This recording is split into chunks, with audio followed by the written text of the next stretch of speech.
Hey friends, how's everybody doing? Having a great day. I got some repairs made on equipment, got my driveway cleared.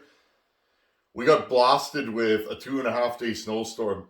It started raining on Wednesday. I was at work, had a young fellow working with me, and we had 3 small jobs to do over the day. And I figured if we gave her, we'd get them all done. Well, it started raining about 10 o'clock, pouring, and we got flooded out.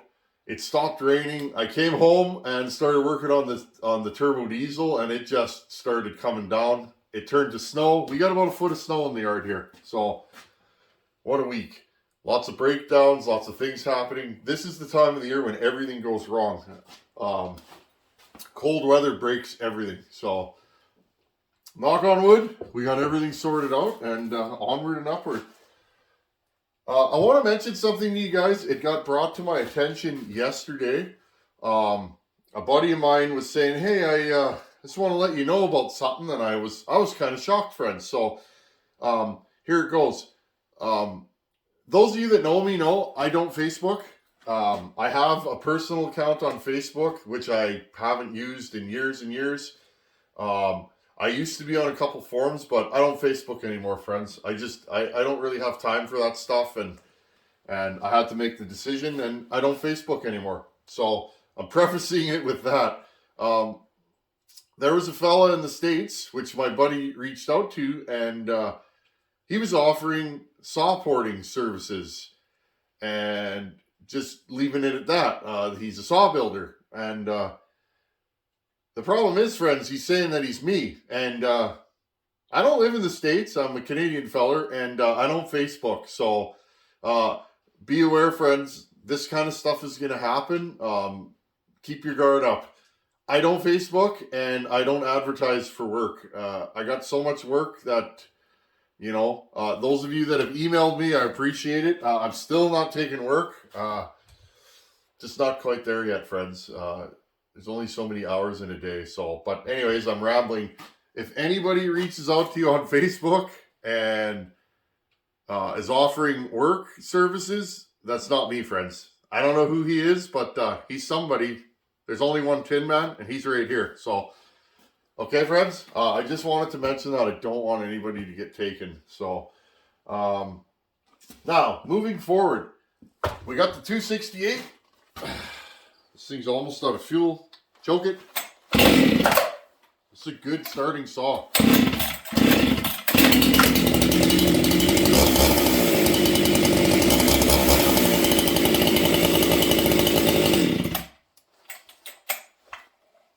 I want to talk about this saw. Okay, notice that.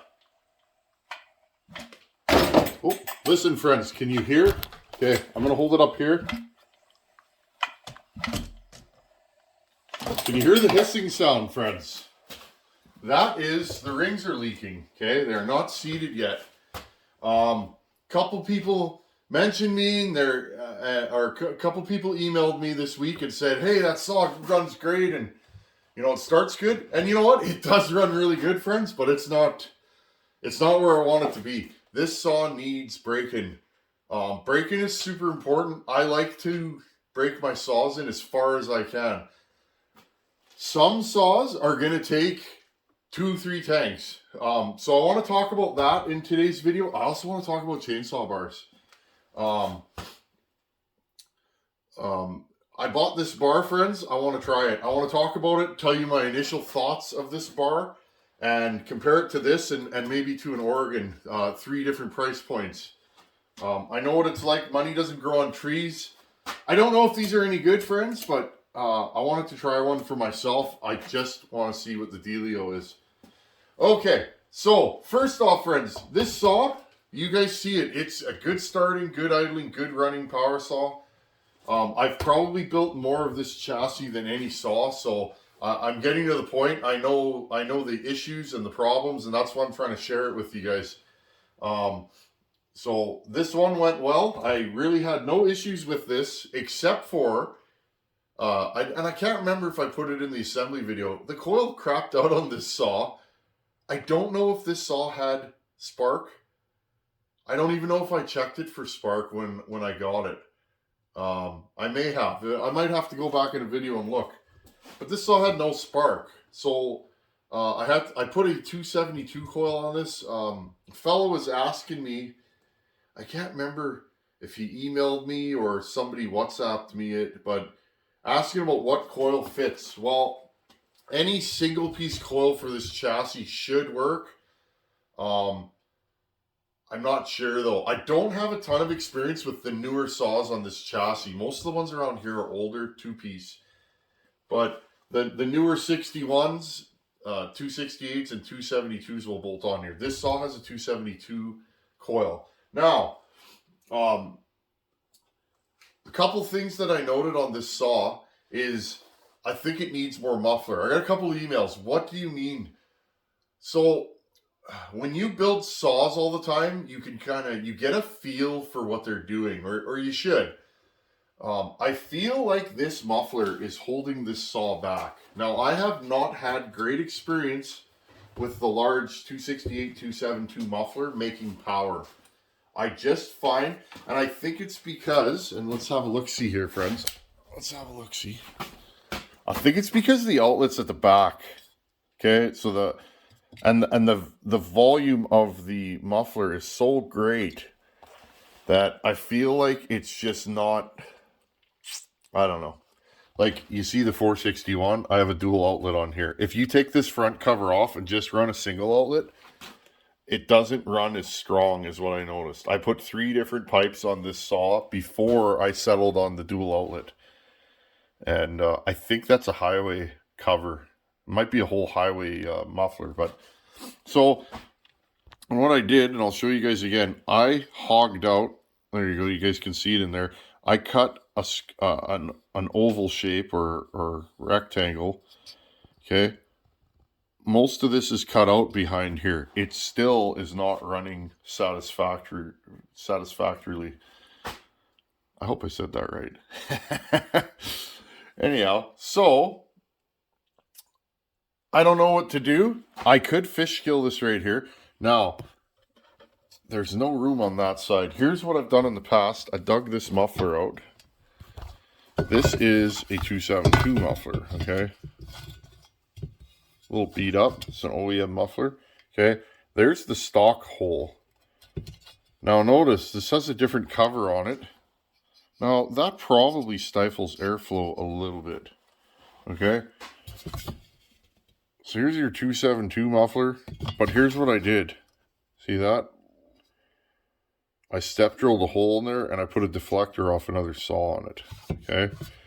This definitely works better than this, but here's the problem. You have to cut the top cover right here to fit this. Well, I don't want to do that to this saw. This saw it's a nice shape. It's got a few little scuffs on it, but it's a gorgeous saw. So what do? Well, I could put a second deflector here, and I might do that. Or I can build a pipe for this saw, which I think is the route I'm going to go. And then whoever gets this saw will get a pipe and an OEM muffler. I think with a pipe... Oh, I got to turn the light off here, friends. Hold on. I think with a pipe, this saw will run way better. It's not just because it's noisy.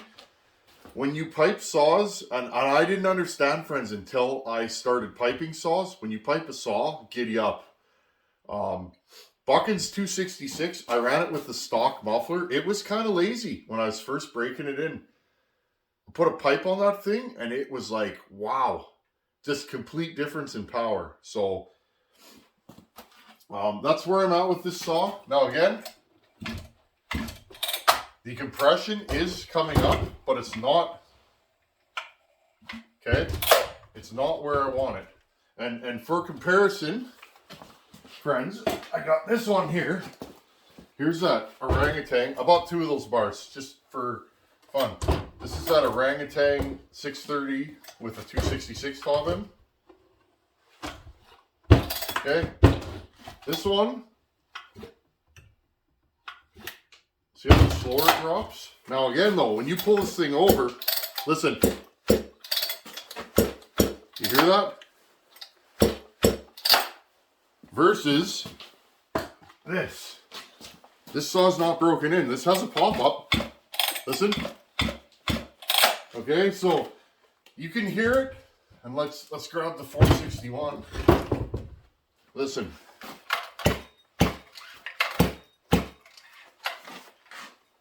This thing's fully broken in. Lots of time on it.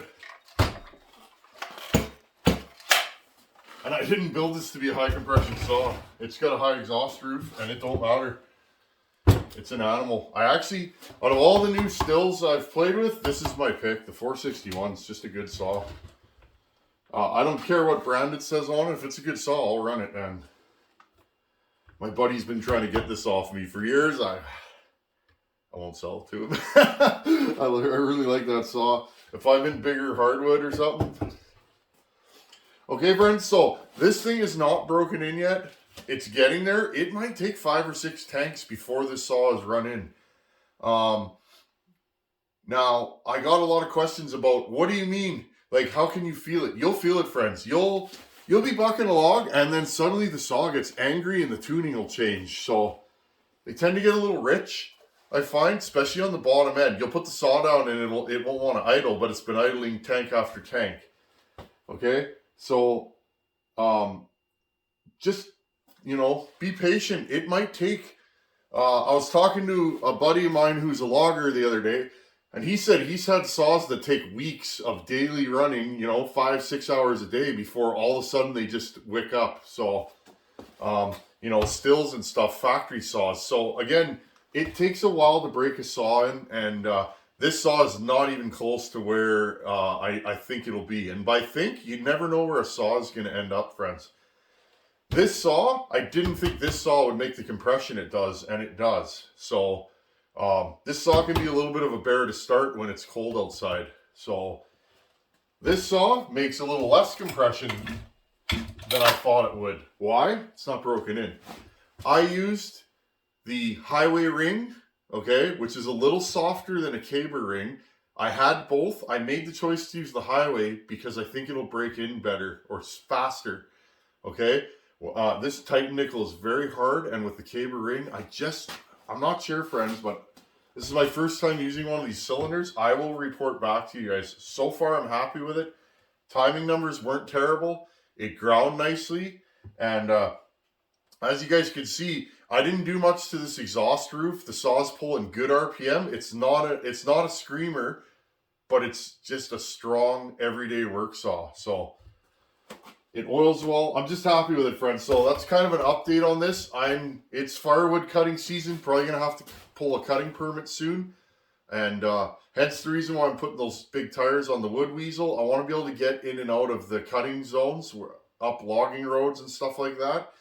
Be able to load that truck up with wood and then drive home. Most of the cutting zones are an 1.5-hour drive for me, so if I'm going there, I'm taking a big load home. I'm going to pump the airbags up and 4-wheel drive out of there, and so I will bring this with me. I'd like it ready sooner than later, but the saw will tell you when it's ready. Because I don't know who this is going to, I really want to make sure it's broken in. So that's an update on this saw. You guys were asking, how do I enter? You know what, friends? There's no entry. There's no, buying a ticket. I'm not into that kind of stuff. If you're a person that's been here and you comment, I know your name. Okay, there's hundreds and hundreds and hundreds of you that are always here, always commenting. You guys email me. I've been chatting with some of you guys for 2 years. If you're a subscriber and you hang out here, you're on the list. So that's just how it works. When you have 20,000 subscribers, if I told everybody to enter, I don't even know how I would tabulate the results, friends. I don't. So if you hang around here and you commented, if you're in the comments, you're on the list. So I'm going to do this regularly, friends. I'm going to build saws and just give them away. To me, that's the best way for me to do saws for other people and to give back to you guys. You guys have helped out this channel so much. I wish I could build saws for all of you.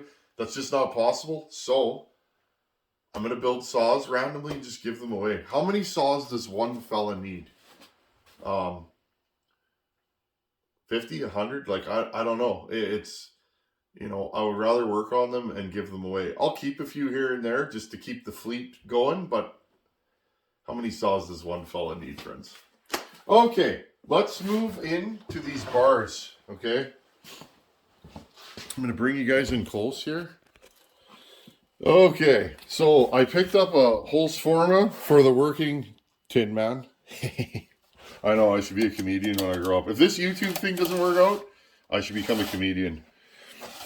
Okay, so I've been curious, friends, about, I'm just going to back you guys out. I've been curious about these bars. I'm trying to put the light back on here. The phone does that lately, friends, where I can't, oh well, I can't put the light on. Oh well, maybe I need to update this thing. Okay, I've been asked many times, what do you think of this bar, these bars and chain? And it's like, you know what? I don't know. Now, I have used this chain before. This is 50 gauge, 3/8 full house. Put it on here. Here's a look at the profile. Put my hand behind there. See if we can get that to focus. Okay, it's got a decent hook to it. Decent hook. I mean, it looks like steel chain. It's not, but it sure looks like it. Now, looking and being the same are two different things. Out of the box, it feels sharp. The grinding's not horrible. It's not terrible, friends. In fact, I will grab a brand new loop of Oregon EXL. Okay. Here's a brand new loop of EXL. Now, I'm going to say something. I'm just going to zoom you guys in here. They're pretty similar. I would say the grinding's a little rougher on this chain, but the profile looks about the same. So I don't know what that means. Like, I don't know if that means it's going to be a good chain. I have cut with these chains before. They weren't horrible. They weren't. I can't remember what I was doing. When I did all those 200 Ts, I didn't want to, there just wasn't money in the budget to buy. I'm going to back you guys off here.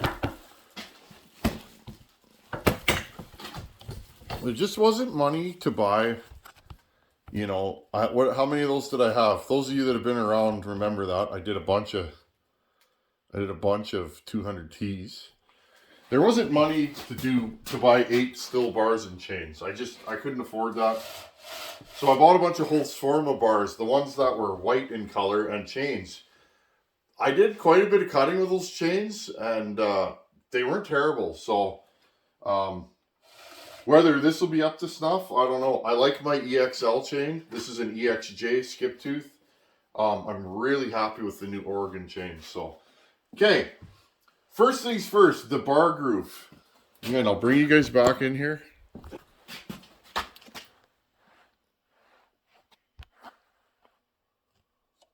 My phone just does not want to focus today.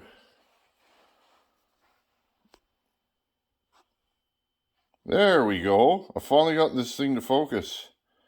Okay. There's your cutter profile. There we go. Okay. On the side. It's got a decent hook to it. It looks a lot like Oregon chain. It's got dimples to hold the oil like a still chain. Okay, here's your bar groove. Not the tightest. And again, the more cutting I do, the more I'm quite picky about that. When you have a loose bar groove, your chain will wander, your cut can wander. Can be the difference sometimes. It's not horrible though.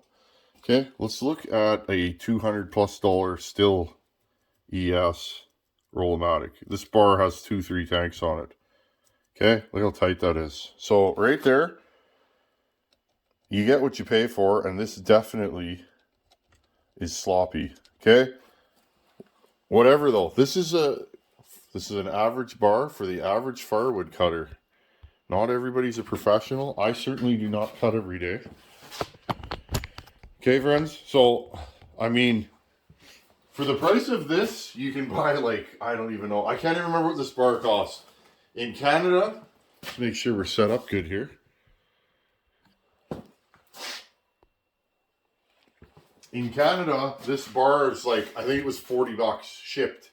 It took 2 months though, friends. A good 60 days to get here. So, I think these loops of chain are about a third the price of an Oregon loop. So, if you're a firewood cutter and you're looking for a low-cost bar and chain, this might be for you. Now, I haven't tried this, friends. I have read good on the internet. I've read bad. So I just thought to myself, I'm going to try these. I bought 2 of them. I'm going to put one on a ported saw and one on probably a stockish saw and let them eat. And I will definitely let you guys know how these bars and chains are. This bar is incredible. My good buddy Buckin sent it to me so I could try. We just don't rock and roll stuff like this out here, but 32 lightweight on this power head is incredible. I can stand up and buck any size wood. I can tackle with this bar. This will cut anything that grows in this province darn near. And when I'm in that really dense brush, I can get far away from what I'm cutting and not be in danger. If a branch lets go or something, I'm not getting whacked all the time. I used to run 20s and 24s. 24 was a big bar when I started all this. So this is a 28, and it is fairly heavy.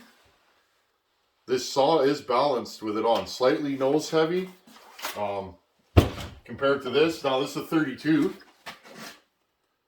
This is slightly nose heavy with this bar on it. So, I mean, the balance is similar. I won't know, though. So, friends, I'm going to probably rock and roll these for a good year. I'm going to run these probably exclusively during firewood cutting season. It's getting to be time. So, I'm going to try and put some serious miles on these in the next month or two, and I will report back to you guys. I'm just curious, you know, will these bars last a year, 2 years, 5 years? Are they going to blow up right away? Is the tip going to go? That sure looks like a Sujihara tip. So, the finish on it looks great. It's got a big oil hole. One thing I noticed about this bar versus this one, the rails are definitely thinner. I have heard some guys are getting rail chips. Again, friends, I'm not typically hard on bars. I don't burn them. I don't do a lot of bore cutting, so I don't blow my tips out. So for me, this will probably last. If it doesn't last for me, I'm definitely not going to recommend it for you guys. But I bought both of these. I'm in no way affiliated with Holzfforma, and I just was curious. In Canada, bars are so expensive that you know.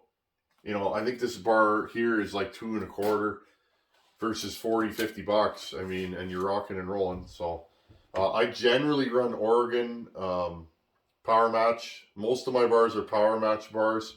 I have this one here, friends. I'll just show you, and then I'll let you guys giddy up. I'm just gonna grab it here.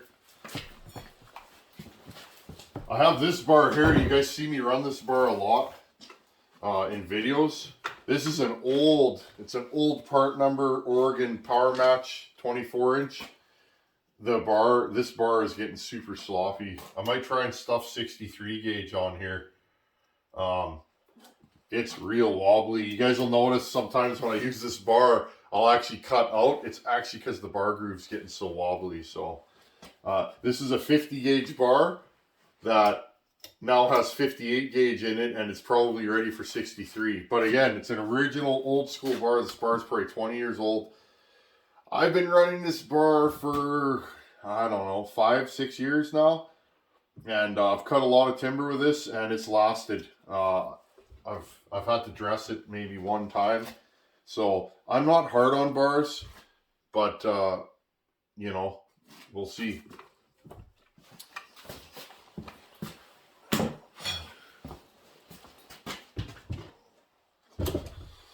Okay, anyhow, friends, hopefully you guys are interested in this. I've been asked about these bars a million times. They do look nice. The finish is really nice on them. I don't expect this to be in line with a Sujihara or a Sumara bar. You used to be able to get laser branded bars in Canada that were lightweight. Like, you can't find them anymore since COVID.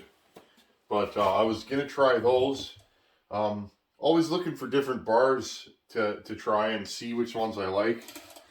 This is probably my pick right now. I might buy a couple more of those. I'm getting to the point, friends, where I need more bars because when I go cutting, I have so many saws that I don't even want to change bars. As soon as a saw gets dull, I just grab another saw. So, anyhow, friends, as always, thanks for watching. Take her easy. I will keep you guys updated on the Holzfforma for the working Tin Man. And of course, we'll keep rocking and rolling this 268. Anyhow, thanks for watching. Take her easy. Later.